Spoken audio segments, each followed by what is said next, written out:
बच्चों आज हम लोग फिजिक्स का दूसरा चैप्टर शुरू करने जा रहे हैं जिसका नाम है the human I and the colourful world. इसके अंदर बहुत सारे जो फिनोमिनन है वो आपको पढ़ने के लिए मिल जाएंगे। इसके अंदर आपको ह्यूमन आई का जो है स्ट्रक्चर देखने को मिल जाएगा। ह्यूमन आई का फंक्शन तो आपको मालूम ही है कि वो विजन में हेल्प करता है हम लोगों को। दूसरा, आई के कितने तरह के डिफेक्ट्स होते हैं, कौन कौन सी बीमारियां हैं इसके अंदर, वो हमें पढ़ने के लिए मिलेंगी। इसके अंदर हमें प्रिज्म पढ़ने के लिए मिलेगा, यानी कि हम लोगों को किस तरह से लाइट डिस्पर्स हो सकती है थ्रू द प्रिज्म, ये बात हमें देखने को मिल जाएगी। स्कैटरिंग के बारे में भी थोड़ी सी बातें आएंगी, रेनबो फॉर्मेशन भी आएगा और काफी कुछ इंपॉर्टेंट चीजें हैं इसके अंदर जो हमारे एग्जाम के लिए भी बहुत ज्यादा फायदेमंद रहती हैं। तो थ्योरेटिकल है इसके अंदर ज्यादा चीजें, न्यूमेरिकल तो इसके अंदर बहुत ही रेयर कोई न्यूमेरिकल आता है, अदरवाइज न्यूमेरिकल पार्ट इसमें है ही नहीं लगभग। तो हम लोग स्टार्ट करते हैं बच्चों इसको ह्यूमन आई से।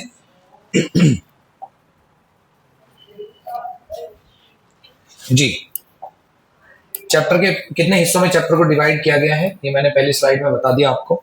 सबसे पहला पार्ट हमारा क्या है, ह्यूमन आई का। ह्यूमन आई में क्या क्या पढ़ते हैं, उसकी एनाटॉमी पढ़ते हैं, मतलब अंदर की स्ट्रक्चर पढ़ते हैं। ह्यूमन आई की एनाटॉमी क्या है, अंदर कौन कौन से पार्ट्स होते हैं। दूसरी चीज, फंक्शंस पढ़ते हैं, हर एक पार्ट के क्या क्या फंक्शन है, ये चीजें आएंगी हमारे पास पढ़ने के लिए। नेक्स्ट हमारे पास पावर ऑफ एकोमोडेशन क्या होता है, आई लेंस का अपनी फोकल लेंथ को कम और ज्यादा करके दूर और पास के ऑब्जेक्ट को देखना ही क्या कहलाता है, पावर ऑफ एकोमोडेशन कहलाता है। इसके बाद नियर और फार पॉइंट्स क्या होते हैं हमारे विजन के, ये आप लोगों को पढ़ने को मिलेगा, बहुत इंपॉर्टेंट होता है। हम कितने नजदीक से बिल्कुल क्लियर देख सकते हैं और कितने दूर तक का क्लियर देख सकते हैं। कितने नजदीक तक क्लियर देख सकते हैं, दैट इज नियर पॉइंट, और कितने दूर तक का क्लियर देख सकते हैं, दैट इज फार पॉइंट।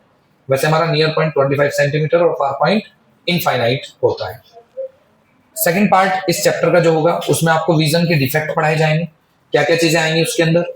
इसमें मायोपिया, नियर साइटेडनेस, जिसके अंदर हमें पास का तो ठीक दिखता है लेकिन दूर का सही नहीं दिख पाता, ये वाली बीमारी होती है। नेक्स्ट आपका आता है हाइपरमेट्रोपिया, इसको फार साइटेडनेस भी कहते हैं। इसका मतलब होता है कि इसमें हमें दूर का, फार का तो सही दिखता है लेकिन पास का ठीक नहीं दिख पाता। और साथ में इनके कॉज क्या है, इन बीमारियों के कारण क्या है, और इनका लेंस के कौन से लेंस इनका करेक्शन किया जा सकता है, यानी कि मायोपिक पर्सन को या हाइपरमेट्रोपिक पर्सन को कौन सा चश्मा पहनाया जा सकता है, ये चीज हम लोगों को पढ़ने को मिलेगी। इनके अलावा दो और बीमारियां इसमें एडिशनल आपको पढ़ाई गई हैं, एक आपका प्रिस्बायोपिया होती है और एक कैटरेक्ट होती है, तो ये भी हम लोग इसमें पढ़ेंगे। तीसरा पार्ट है इस चैप्टर का, 3 हिस्सों में डिवाइडेड है चैप्टर, ध्यान रखेंगे आप लोग। तीसरे पार्ट में हमें ऑप्टिकल फिनोमिना, मैंने कहा था ना बहुत सारे फिनोमिना आपको देखने के लिए मिले, तो यहाँ ऑप्टिकल फिनोमिना हमको देखने के लिए मिल जाएंगे। पहला, रिफ्रैक्शन, किसके थ्रू, ग्लास प्रिज्म के थ्रू, ये वाला देखने को मिलेगा। दूसरा, dispersion of white light, white light किस तरह से 7 रंगों में डिस्पर्स हो जाती है, ये देखने को मिलेगा। एटमॉस्फेरिक रिफ्रैक्शन देखने को मिलेगा, स्कैटरिंग ऑफ लाइट जिसको टिंडल इफेक्ट भी कहते हैं ना, ये चीजें हमें यहाँ पर देखने को मिलने वाली है। तो सबसे पहले हम इस लेक्चर के पार्ट 1 पे जाएंगे जिसका नाम है एनाटॉमी ऑफ ह्यूमन आई, यानी इंटरनल स्ट्रक्चर क्या है ह्यूमन आई का, वो वाली चीजें पढ़ने वाले हैं। सबसे पहली चीज है बच्चों, what is the human I, human आई है क्या। बिल्कुल बेसिक सी बातें हैं। ह्यूमन आई एक बहुत ही ज्यादा वैल्यूएबल और सेंसिटिव सेंसरी ऑर्गन है हमारा, जो हमें विजन का सेंस देता है, लाइट का सेंस देता है, रोशनी में हमें देखने में मदद करता है। दूसरी बात है इसके लिए, ये एक नेचुरल ऑप्टिकल कैमरा की तरह काम करता है, बिल्कुल सीरियसली हमारे ऑप्टिकल कैमरा की तरह है जो नेचुरली बिल्डअप है, क्योंकि ये भी हमारी इमेज को कास्ट करता है कहाँ, रेटिना के ऊपर। आगे आगे बताऊंगा मैं रेटिना कहाँ पर मौजूद होता है आई के अंदर। ये अलाउ करता है हमें to see the vibrant world around us, हमारे आसपास का रंग बिरंगा क्या दुनिया, रंग बिरंगा वर्ल्ड हम लोगों को देखने के लिए अलाउ करता है, कौन, हमारी आई।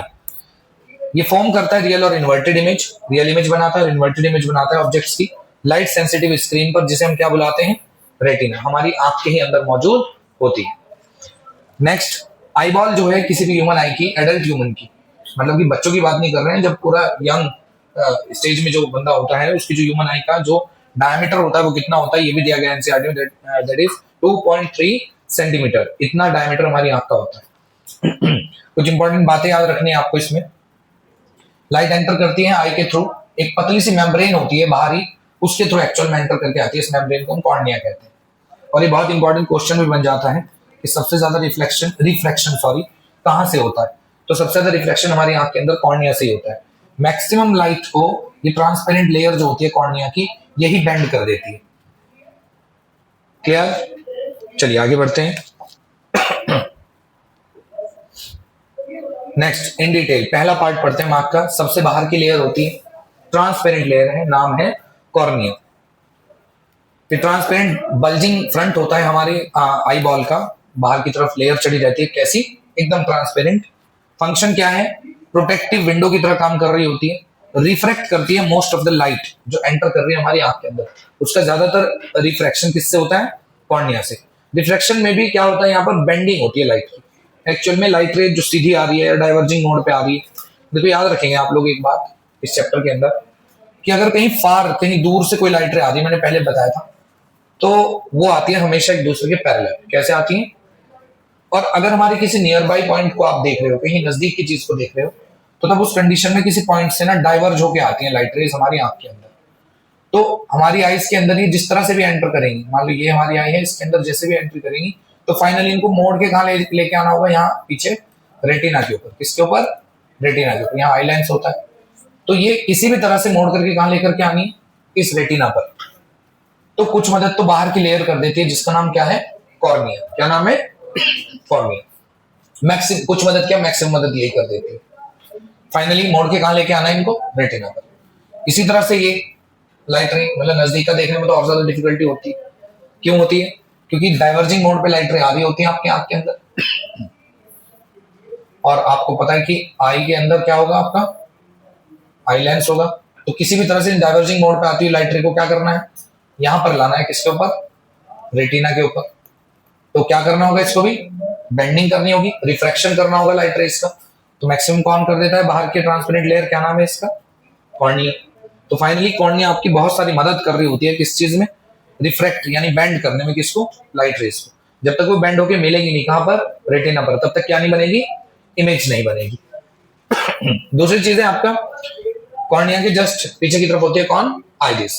आइरिस का काम, एक डार्क मस्कुलर डायफ्राम होता है। आपने आइस के अंदर अपनी एक ये डार्क कलर का क्या देखा है, नहीं देखा क्या, ये जो डायफ्राम होता है, ये डायफ्राम आपका क्या कहलाता है, आइरिस कहलाता है। इसमें खूबी है कि क्या कर सकता है, अपने आप को कॉन्ट्रैक्ट और रिलैक्स कर सकता है, सिकुड़ सकता है और फैल सकता है। ये काम होते हैं इसके। सिकुड़ने और फैलने से क्या होगा इसका, यहाँ पर जो ब्लैक कलर का एक क्या मिलेगा आपको, स्पॉट मिलेगा ना, इसके सिकुड़ने और फैलने से इसका साइज भी कम और ज्यादा होता है। इससे रेगुलेट होता है लाइट जो एंटर कर रही है आंख के अंदर, उसका अमाउंट, कि कितने अमाउंट में लाइट को हमारी आंख के अंदर एंट्री लेनी है और कितने को नहीं। ज्यादा अमाउंट चला गया तो हमें अंधा भी कर सकता है। तो इसलिए बहुत ही रेगुलेटेड अमाउंट हमारी आइस के अंदर पहुंचता है, किसका, लाइट का। अभी फिलहाल भी आपके जो ये प्यूपिल है आपके दोनों आंखों के, है ना, वो इस आइरिस की मदद से क्या कर रहे हैं, इस अमाउंट ऑफ लाइट को क्या कर रहे हैं, रेगुलेट कर रहे हैं कि कितने अमाउंट में अंदर रेटिना तक भेजना है इसको। वरना फिर जो सेंसिटिव सेल्स हैं रेटिना के ऊपर, फोटो रिसेप्टर जो है हमारे, वो क्या हो सकते हैं, डैमेज हो सकते हैं, खराब हो सकते हैं। तो आइरिस का फंक्शन क्या है बच्चों, ये कंट्रोल करता है size of the pupil, pupil के साइज को, और हमें क्या, colour to our eyes. Colour to our eyes का मतलब कि हमें चीजों को दिखाने में मदद करता है। ब्राउन, ब्लू, ग्रीन, ये सब चीजें हम किसकी वजह से देख पाते हैं, किसकी वजह से देख पाते हैं, लाइट की वजह से। और लाइट को कौन रेगुलेट कर रहा है, प्यूपिल। कौन कर रहा है, प्यूपिल। और प्यूपिल को कौन रेगुलेट कर रही है, आइरिस। कौन कर रही है, तो याद रखना, लाइट का अमाउंट रेगुलेट कर रहा है प्यूपिल, प्यूपिल का के साइज को रेगुलेट कर रहा है कौन, आइरिस। तो रंग बिरंगी दुनिया आप किस वजह से देख पा रहे हो, just because of iris and प्यूपिल, क्योंकि वो अलाउ कर रहे हैं लाइट को अंदर जाने के लिए। ये ब्लैक सर्कुलर, ये ब्लैक सर्कुलर जो मैंने बनाया, क्या ओपनिंग, जो कहां पर है, सेंटर में है, किसके, आइरिस के। इसका फंक्शन क्या है, नाम क्या है इसका, प्यूपिल। और फंक्शन क्या है, रेगुलेट करता है, कंट्रोल करता है अमाउंट ऑफ लाइट को जितना एंटर कर रहा है आपकी आइस के अंदर। आपको यहां तक कोई परेशानी, कोई समस्या है तो मुझे बता सकते हैं, नहीं? चलिए